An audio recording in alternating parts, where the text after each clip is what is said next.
ઉનાળાની શરૂઆતમાં જ ગરમીની તીવ્રતા વધવાની આગાહી છે। અમદાવાદમાં માર્ચ શરૂ થતાં જ ગરમીની અસર।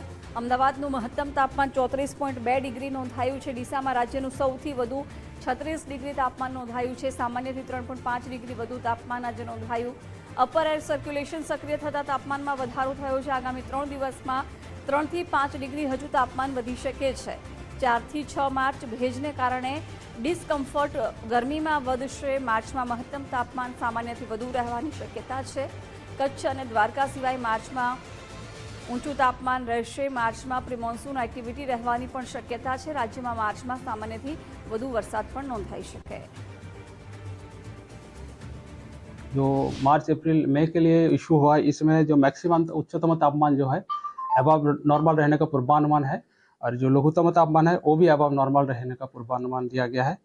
और मार्च महीने का बात करें तो जो मैक्सिमम तापमान है नॉर्मल रहेगा except north west part of Saurashtra Kutch, जैसे कच्छ द्वारका इसको छोड़ के नॉर्मल रहने का पूर्वानुमान है।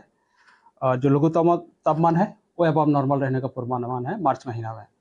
और जो हीट वेव का ड्यूरेशन का बात करें जो इसमें मार्च अप्रैल में अबव नॉर्मल रहेगा, पॉजिटिव आने वाली है और मार्च महीने में आने वाली भी पॉजिटिव है।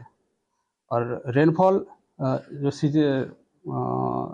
मार्च महीने का रेनफॉल दिया जाता है इसमें नॉर्मल रहेगा rainfall except small parts of north west parts.